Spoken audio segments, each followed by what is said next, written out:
Previously, Al Jazeera sent an undercover reporter to expose how the Israel lobby works in Britain. We still work the embassy quite a lot. How the embassy is backing pro-Israel youth groups. The Israeli embassy in the UK gives money to the Union of Jewish Students. At the center of events is the Israeli embassy's senior political officer. It's good to leave those organizations independent, but we help them to actually... To establish. Yeah. In part 2 of The Lobby, our undercover reporter gains even greater access within Britain's pro-Israel community. And along the way, Robin is groomed for a most unexpected mission.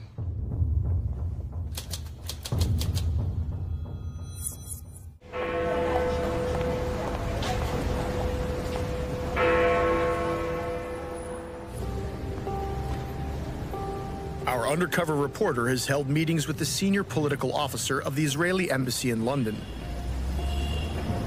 Shai Massoud wants Robin to help set up a new youth movement allied to Britain's Labour Party.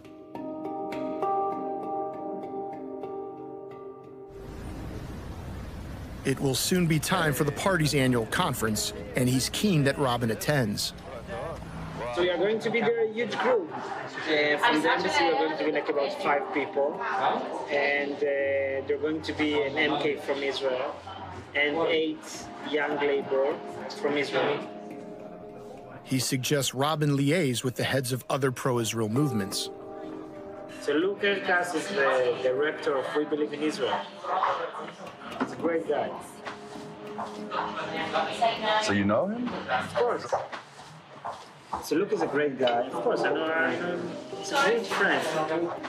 We Believe in Israel is sitting together in the offices of but it's not the same organization.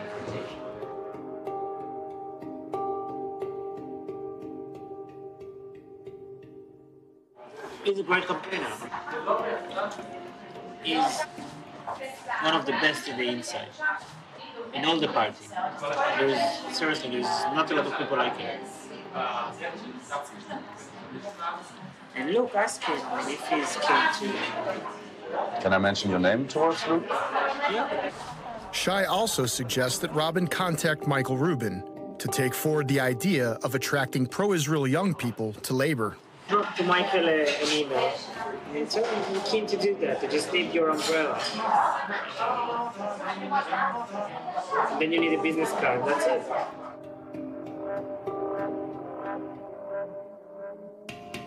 Can I claim that I have your support? You can tell that I suggested to contact him, but not my support because LFI is an independent organization. No one likes that someone is managing his organization. It's the first rule in politics.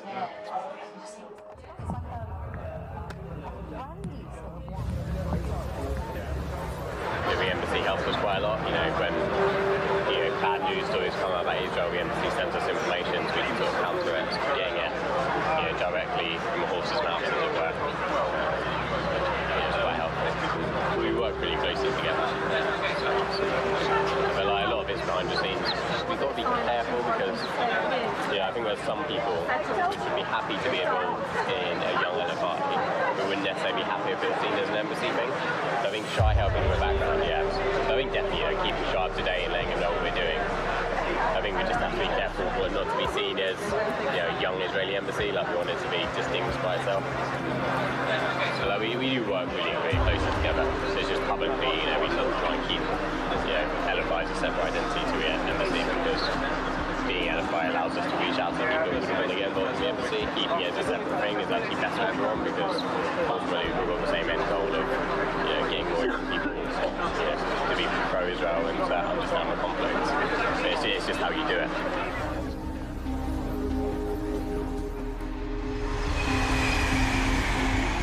It's time for members of the Labour Party to travel to their annual conference in Liverpool. Robin sits with the Israeli delegation. Shai announces plans to establish another organization in Britain, this time with links to AIPAC, America's powerful pro-Israel lobby. I'm arranging so we're establishing a new group. It's called the City Friends of Israel. And basically we're doing small lunch with a congressman from America. I'm doing it with APAC. Our investigation has already established this Israeli diplomat's links to numerous political groups in Britain, including the parliamentary lobby group, the Labour Friends of Israel, or LFI. At the conference, Shai introduces our undercover reporter to LFI members at their stall. Hi, nice to meet you. The Israeli diplomat advises the chair of the LFI about Robin's new role within her organization. So you just met. Yeah, Robin is volunteering to LFI as well. Oh, yeah? And he's doing trying to get the young people. Excellent.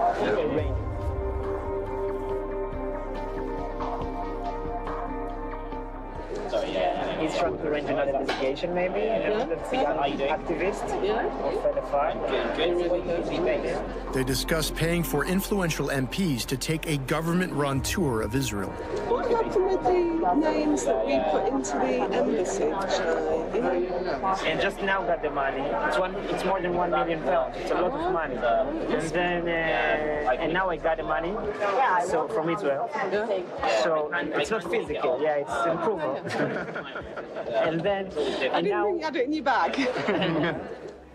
The government of Israel has already budget allocated to various ministries which can use it as they like to bring foreign delegations to Israel. It's part of the information campaign, you may call it propaganda campaign. The deputy Israeli ambassador to the UK arrives at the stall and is introduced to our undercover reporter. This is Robin. He's Lovely to meet you. volunteering now in the LFI to bring young people to do young LFI. And he's a young baby as well. And young Fabian as well. I hope that doesn't mean you're getting rid of us older ones. Oh, no, it's not older baby. Would you like to? Oh, sorry. Shai networked with pro-Israel labor activists. He offered assistance to the Jewish Leadership Council, an influential umbrella group of Jewish organizations in Britain. And he told me that there is a couple of things that you asked Yeah, sure. to arrange. So, They wrote to, so I did to them a draft schedule.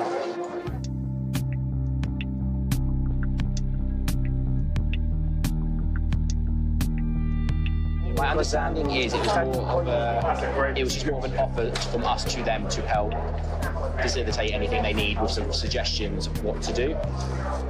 But I don't know anything more than that at this point. They were amazing. They basically said, Shai, do whatever you want in Israel. That's good. And I love when people do that. While in Liverpool, Shai's confidence in Robin grows. The Israeli diplomat even goes so far as to introduce him as the chairman of the Young Labour Friends of Israel. It's Young LFI chairman. okay, must have been We're establishing now the LFI part of the youngsters. Young LFI. Yeah, good. And Shai is the head of the delegation. Hi, Ruben. Karen. Nice to meet you. And he's establishing now Young LFI. Oh, you're heading up the Young LFI. Brilliant. Robin learns that pro-Israel activists are planning to attend a meeting organized by the Labour Friends of Palestine and the Middle East, the LFP-ME. On the way, he spots Luke Akehurst, the prominent pro-Israel operative within Labour, who Shai had told Robin to contact. Excuse me, Mr. Akehurst. Hi, I'm Robin, the guy setting up the Young LFI. Oh, Robin. Yeah, He was quite vociferous. just wanted to, we have like little progress now. We have the first signing up, 22 people on the mailing list. Yeah, excellent. Are you going to any events? To the LFPME thing? Yes, I am, yeah, because I need to take notes on that. Oh, you're going to write something? No, just for internal provide. It becomes clear that as well as Akehurst, other pro-Israel activists will be discreetly recording the event. There's the Labour Friends of Palestine East 1 and 230, which I'll be going to. So I need to charge my phone up so I can get some more recordings. Ahead of the Palestine event, one member of the Israeli delegation contemplates wearing a T-shirt promoting Israel. good, but It's great. She's dying for some action. Yes, it's good. I wouldn't if I were you. You wouldn't if you were me.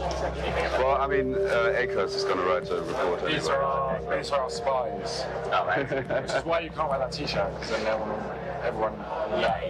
Yeah, when people shout at you. Well, you know, I was an intelligence officer, so... Oh. For years. I can get the intel for you, no worries. While the Palestine event passed without incident, controversy did follow a private training session organized by the Jewish labor movement. My name's Mike Katz. I'm one of the White National Vice Chairs of the Jewish labor movement. Mike Katz works under Jeremy Newmark, the chairman of the Jewish labor movement. Newmark recently appointed Ella Rose as the JLM's new director. Of today's session is confronting anti-Semitism and engaging Jewish voters. The training session was arranged following allegations of anti-Semitism within the Labour Party. It became a highly publicized matter for Jeremy Corbyn after an incident involving the former mayor of London. A Nazi apologist. A Nazi apologist. You're a disgusting Nazi apologist, Livingstone. A barrister, Shami Chakrabarti, launched an inquiry and concluded that despite an occasionally toxic atmosphere, anti-Semitism was not endemic within the party. Anti-Semitism as a phenomenon across the world. Here's some examples.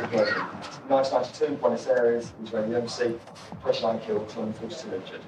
2012, a Toulouse school attack, 4 killed. Obviously, 2014, shortly after the awful residential attack in the supermarket in Paris. The private JLM training session was about to have very public consequences for one attendee. At the start, it seemed relatively relaxed. It was simply a training session. And I think some of us had gone along there with the idea that it was kind of strange because in some ways this was going against what Shami Chakrabarti had actually advised. So we wanted to see what was going on. The CSC, the Community Security Trust, they recorded 557 anti-Semitic incidents across the UK in the first 6 months of 2016.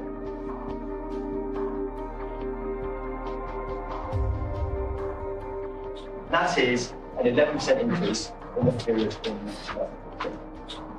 2014 was the most anti-Semitic year on record.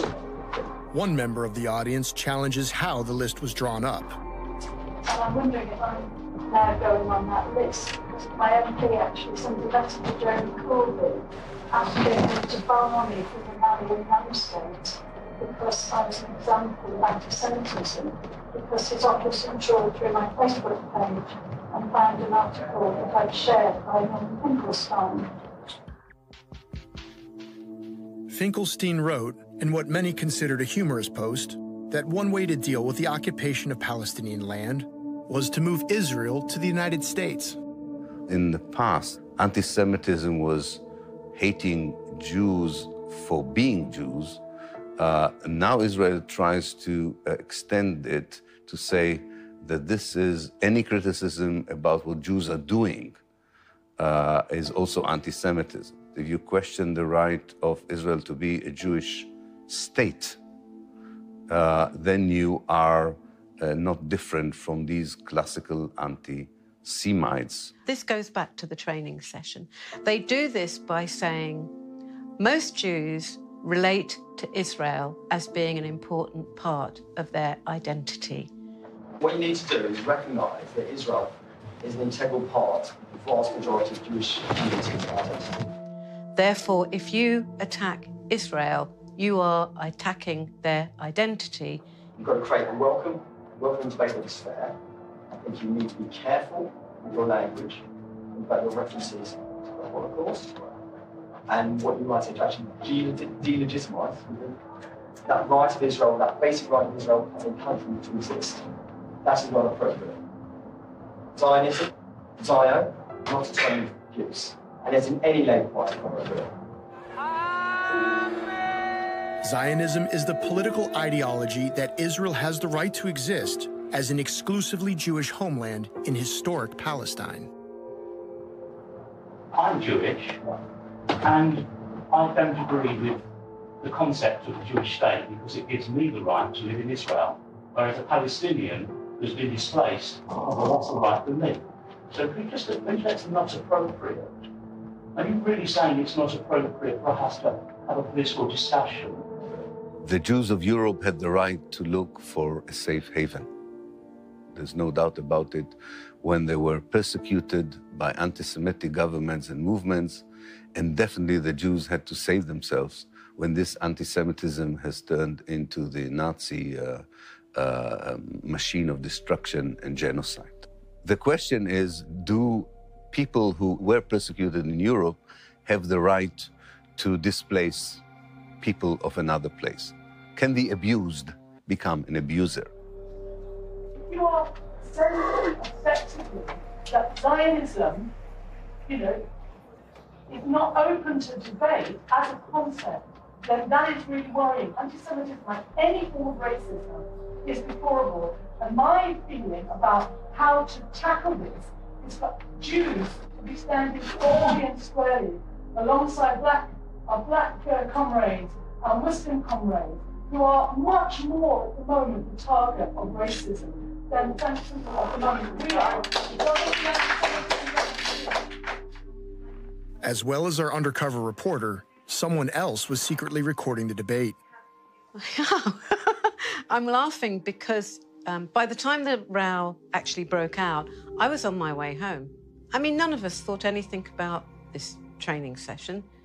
I was in the car and suddenly I started to get these tweets coming through to me and these phone calls from the BBC.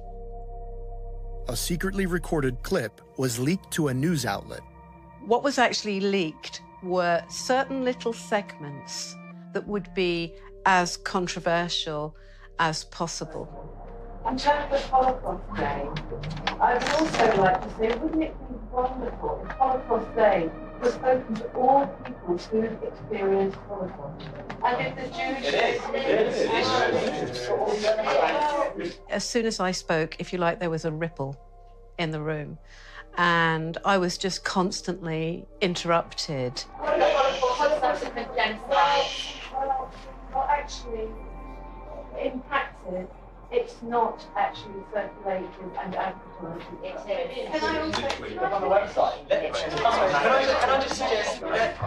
I'm not just Jewish, I am black. And my ancestry is of African enslavement. Only this year, I spoke at Slavery Remembrance Day, and I spoke to a crowd in Trafalgar Square about the African Holocaust, and that is what we call it. You can disagree with me as to whether I should call that a Holocaust, but it's not anti-Semitic for me to call what happened to African people in the diaspora a Holocaust. And I was seeking for information, and I still haven't heard a definition of anti-Semitism that I can work on. How it was reported and how it was tweeted was I was basically saying, I can't find anywhere a definition of anti-Semitism to work with. That's total nonsense. I'm an anti-racist trainer. I've been an anti-racist trainer for 40 years. I've been fighting fascists and anti-Semites on the streets for decades. The incident caused uproar in the British media. The Board of Deputies of British Jews called Walker an unapologetic Jew-baiter. Walker was suspended from the Labour Party pending an investigation. Shortly afterwards, Robin meets the embassy's senior political officer. What do you think of that woman, Jackie Walker? Yeah, she's problematic. What can I do? Do not let it go. And report every time she... Not just all the time. Yeah. Do not let it go. That's the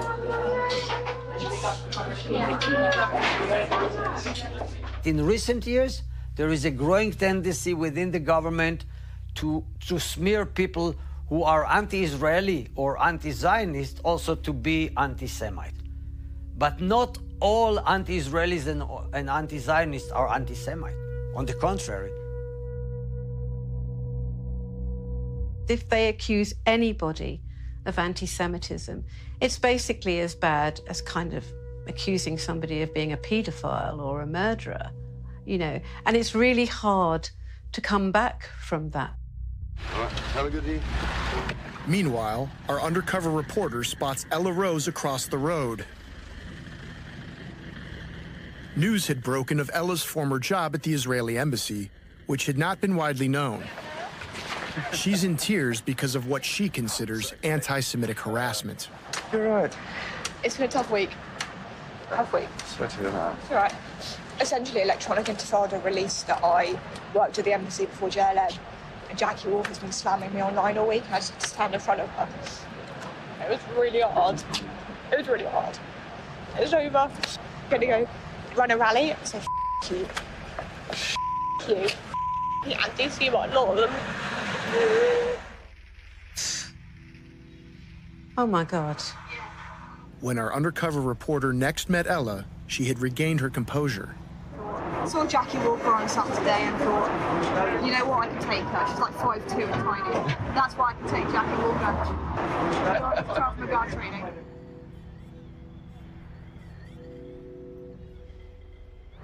Yeah, I'm not bad. If it came to it, I would win. That's all I really care about.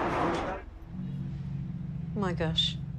Well, that says it all. I mean, you know, I don't even speak about people like that in that way, that you would take somebody, you would take somebody out.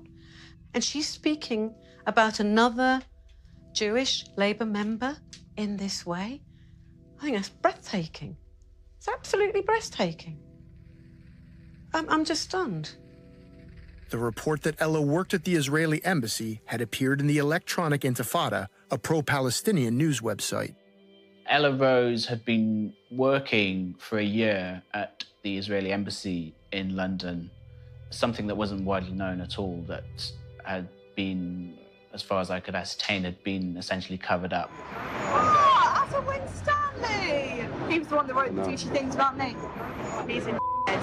They know they can't win when the debates are open, so they have to do these things behind closed doors. So when I'm outing her as an officer at the Israeli embassy and she didn't want that to be publicly known, yeah, she's not going to like that. She's going to lash out. Look, at the end of the day, these people are sad, sad tossers. Completely pathetic. You leave them in their corner where they belong and bury over them and their existence. As far as I'm concerned, they can go down a hole. She's worked for the Israeli state. The Israeli state talks about a war against organizations like us. It is a threatening thing to hear about, absolutely. What we need to have is some investigation of this from the Labour Party, and I will be making a formal complaint against both Ella Rose and the Jewish Labour movement. Happens. People are going to hate me no matter what, and they're always going to find something. It was all very anti-Semitic, to be honest. I'm the Zionist too, thank God. In Part 3, controversy over anti-Semitism continues at the Labour conference. You know, classic anti-Semitic. Yes, it seems. And a warning from the Israeli ambassador to pro-Israel supporters in Britain. The fashion is, if you were on the left today, you are probably very hostile to Israel, if not anti-Semitic.